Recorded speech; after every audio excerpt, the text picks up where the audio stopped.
라디오 문학관 세계 단편 소설 50선 알퐁스 도데 원작의 아르레 여인.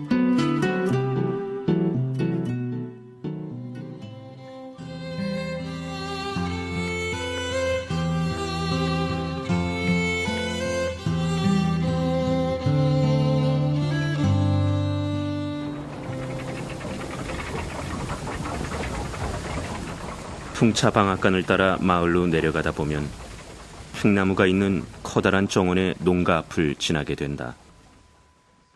이 농가는 프로방스 지방의 전형적인 지주의 집이었다. 붉은 기와 지붕과 다갈색의 넓은 벽에는 불규칙적으로 창문이 나 있다. 그리고 지붕 위로는 곳간의 바람개비와 집단을 매달아 올리는 데 사용하는 도르래가 솟아있고 누런 건초 몇 단이 비죽 나와 있다.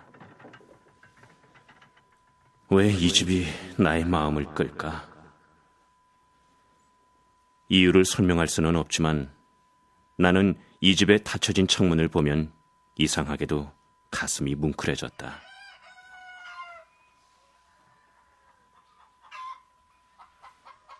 집주인은 너무나 적막했다. 사람들이 지나다녀도 개는 짖지 않았고 닭들도 저만큼 달아나 버렸다. 집안에선 아무런 소리도 들리지 않았다. 마치 사람이 살고 있지 않는 집 같군. 만약 창문에 하얀 커튼과 지붕 위로 솟아오르는 연기마저 없었다면 나는 이 집에 아무도 살고 있지 않다고 생각했을 것이다.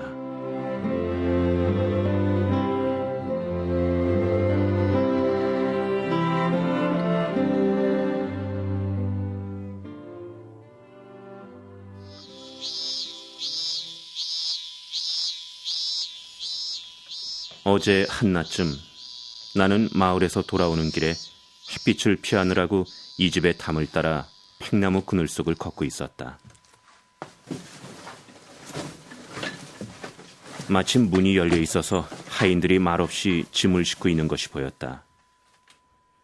들여다보니 머리를 양손으로 감싼 채 커다란 정원 테이블에 앉아있는 덩치가 큰 백발노인이 보였다.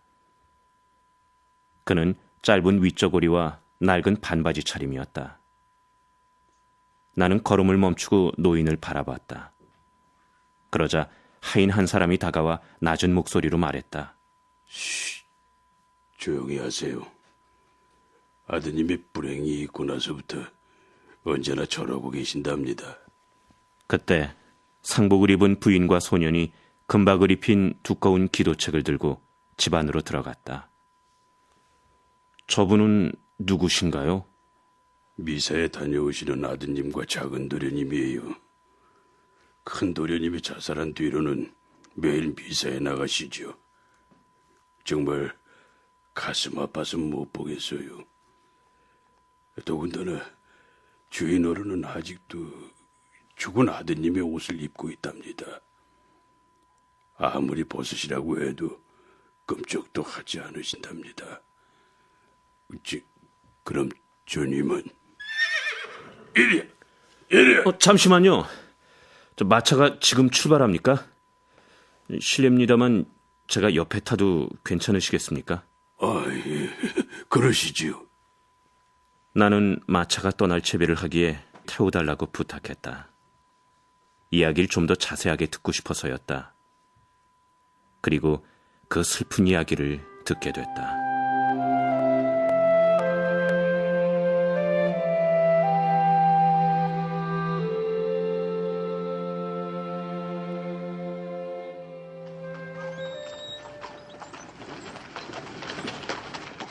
큰아들의 이름은 장이었답니다.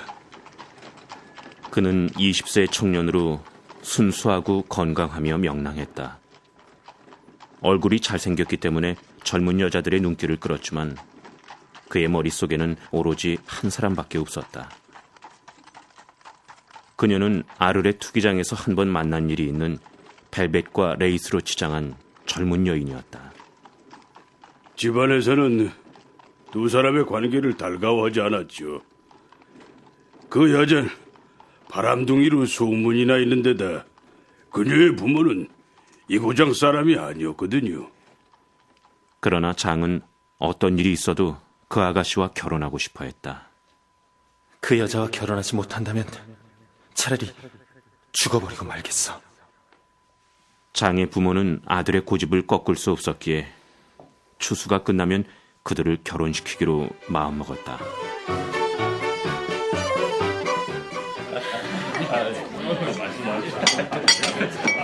그러던 어느 일요일 저녁, 정원에서 가족들이 저녁 식사를 하고 있었다. 축하 파티였다. 그 여인은 참석하지 않았지만 신부를 위해 모두 축배를 들었다. 자, 우리 큰아들 장의 결혼을 축하하며 건배! 그때 한 남자가 문 앞에 나타났다. 주인님, 어떤 분이 주인님을 뵙고자 청하는 뎁시오. 무슨 일로 날 보자고 했소? 영감님과 단둘이 할 얘기가 있습니다. 에스테브 영감은 일어나서 밖으로 나갔다. 단둘이 할 얘기라니. 영감님, 저는 영감님의 아드님과 결혼하려는 그 여자와 지난 2년 동안 깊이 사귀어 왔습니다. 그게 무슨 말이요? 믿기지 않으시겠지만 제 얘기는 사실입니다. 여기 증거가 될 만한 편지도 있습니다. 그녀의 부모님도 딸을 주기로 저와 약속했습니다.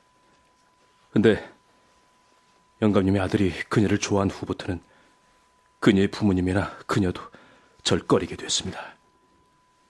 그렇지만 저와의 관계가 있는 이상 그녀를 다른 사람의 아내가 되게 할 수는 없다고 생각했습니다. 에스테브 영감은 그 편지를 읽었다. 그리고 말했다. 무슨 말인지 잘 알겠어. 안으로 들어가서 포도주라도 한잔하지 않겠소? 감사합니다만 전 지금 목이 마르기보단 가슴이 너무 아파서 견딜 수가 없습니다. 그 남자는 이런 말을 남기고 가버렸다. 에스테브 영감은 아무 일도 없었던 것처럼 다시 식탁으로 돌아와서 의자에 앉았다. 식사는 즐겁게 끝났다.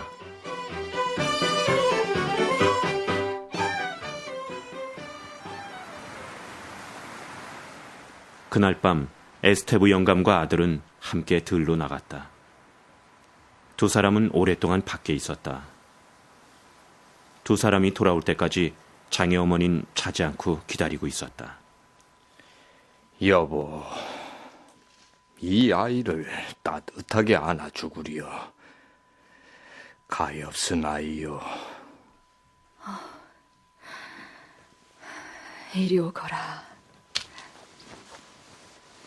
장은 더 이상 아르레 여인에 대해서 이야기하지 않았다. 그러나 변함없이 그녀를 사랑하고 있었다. 그녀가 다른 남자의 여자라니. 그 사실을 듣고 나서는 그녀를 사랑하는 마음이 더욱 커져갔다. 다만 자존심이 강했기 때문에 아무 말도 하지 않았을 뿐이었다. 가엾게도 그런 성격이 그를 죽음으로 이끌었던 것이다.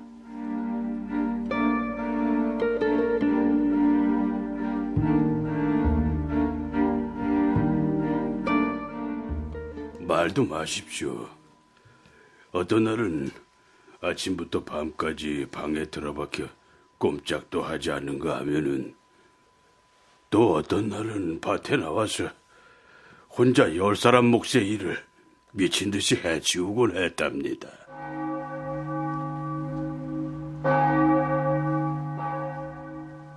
저녁이 되면 그는 아르로 가는 길을 마을의 높은 종탑이 보일 때까지 똑바로 걸어갔다가 되돌아오기도 했다. 그러나 결코 그보다 멀리 가지는 않았다. 마을 사람들은 그를 보며 어찌할 바를 몰랐다. 저렇게 슬퍼하고 외로워하니 어찌한담? 불행한 일이 일어날까봐 걱정이에요. 어느 날 어머니는 그에게 눈물을 글썽이며 말했다. 얘야, 네가 그토록 원한다면 무슨 수를 쓰든 결혼하게 해주마. 그러자 장의 아버지는 얼굴을 붉히며 고개를 숙였다. 장은 고개를 흔들더니 밖으로 나갔다. 그때부터 아드님의 태도가 달라지셨습니다. 부모님을 안심시키기 위해 늘 명랑한 척 하셨죠.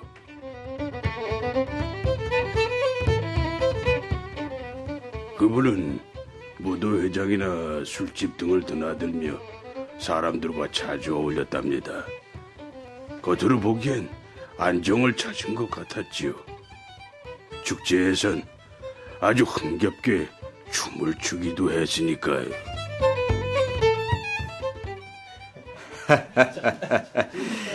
저 애가 이제 마음의 상처를 떨쳐낸 모양이야.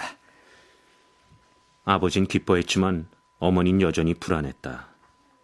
그리고 전보다 더 유심히 아들을 살폈다. 아무래도 안 되겠어요. 내가 저의 곁에 있어야겠어요. 장은 누에치는 방 바로 옆에서 동생과 함께 자기 때문에 어머니는 그들의 방 옆으로 침대를 옮겼다. 밤중에 누에를 살펴야 할 일이 있을지도 모른다고 핑계를 대면서.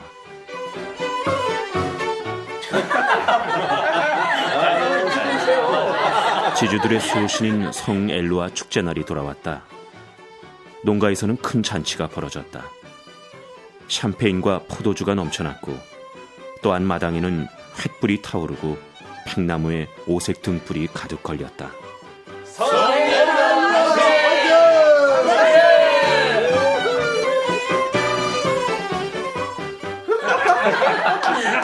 마을 사람들은 모두 지치도록 춤을 췄다. 장도 퍽 즐거워 보였다. 어머니, 저와 함께 춤춰요. 네? 자요, 빨리요. 그래. 그러자꾸나.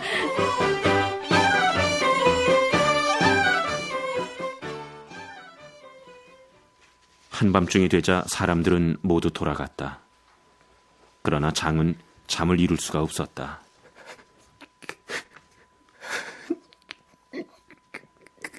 나중에 그분의 동생분들에게 들으니 장도련님께서는 밤새도록 그렇게 울었다고 하더군요.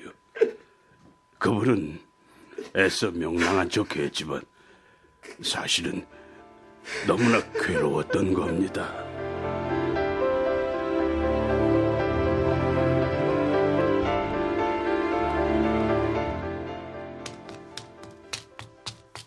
다음 날 새벽녘 장의 어머니는 누군가 자신의 방 앞을 달려나가는 소리를 들었다.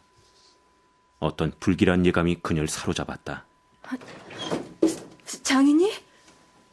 그러나 아무 대답이 없었다. 장은 이미 계단 쪽으로 뛰어가고 있었다. 장! 어디 가니?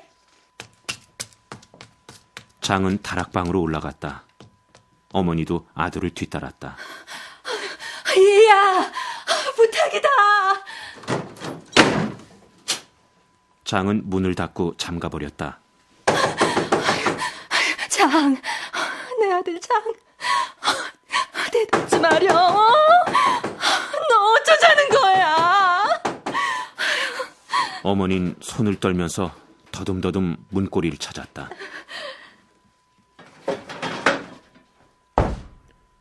그때 창문이 열리는 소리가 나더니 마당 위로 뭔가 떨어지는 둔탁한 소리가 났다.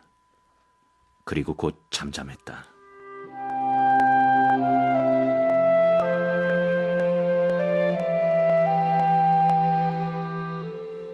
가엾은 장은 이렇게 생각했던 것이다.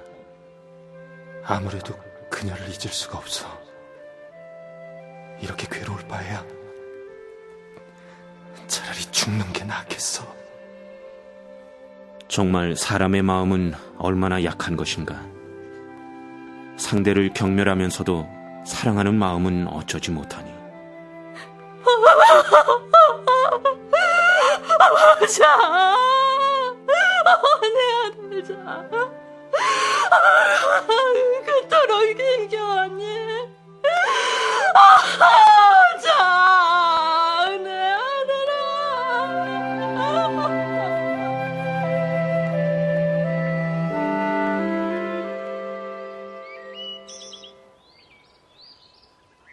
어제 에스테브 씨네 집 쪽에서 슬픈 울음소리가 들리던데 들었어요?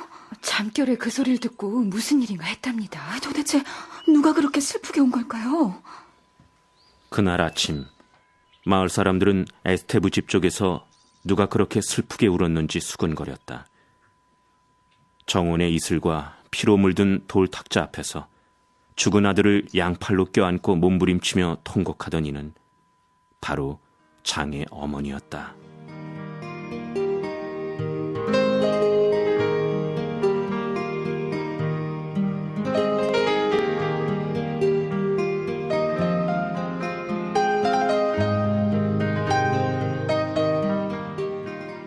라디오 문학관 세계 단편 소설 50선 알퐁스 도데 원작의 아르레 여인을 들으셨습니다. 프랑스 남부 프로방스에서 태어난 도데는 자신의 고향을 배경으로 많은 작품들을 썼는데요. 이 작품이 수록되어 있는 단편집 풍차방앗간 편지는 도데의 최대 걸작이라고 평가받고 있습니다. 오늘은 풍차방앗간 편지의 주요 내용에 대해 상명대 프랑스어 문학과 이철희 교수님의 말씀으로 들어보겠습니다. 도대의 풍차방앗간 편지에는 모두 30편 정도의 단편들이 실려 있습니다. 1869년 도대가 고향인 프로방스 지방에 귀향하여 파리의 독자들에게 보내는 편지 형식의 이야기들입니다. 남부 프랑스 지방의 풍물들과 사람살이 등이 정겹고 따스하게 때로는 애잔하게 그려진 이야기들입니다. 아름다운 프로방스에 있는 것으로 설정된 풍차방앗간은 그러나 사실은 도대가 가지고 싶어 했던 상상 속의 문학적 은둔지 같은 곳입니다. 실제 도대는 풍차방앗간에서 기거한 적은 없었던 것으로 알려져 있습니다.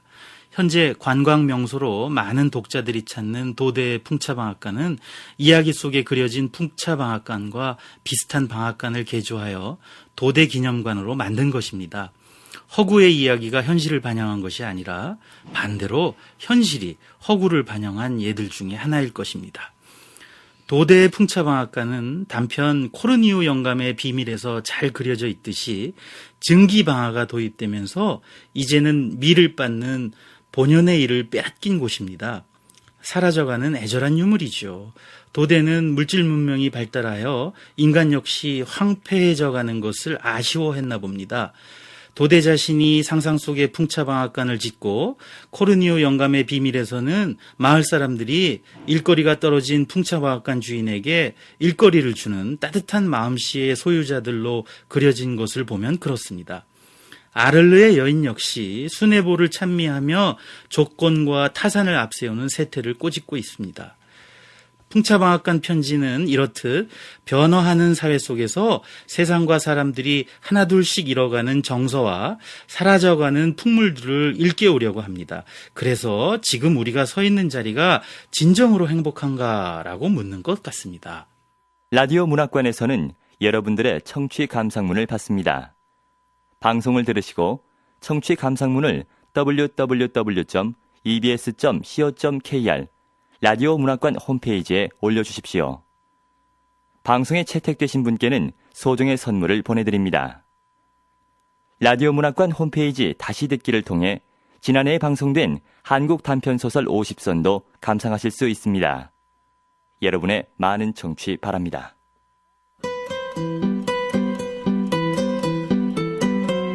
지금까지 출연 박경찬, 김무규, 이원상, 김호정, 홍희숙, 하성룡, 김창렬, 박희은, 유승화, 기술 김태호, 효과 이용문, 정현재, 음악 오혜원이었습니다. 권윤의 연출 김재인 극본, 알퐁스 도데 원작의 아르레 여인을 마칩니다.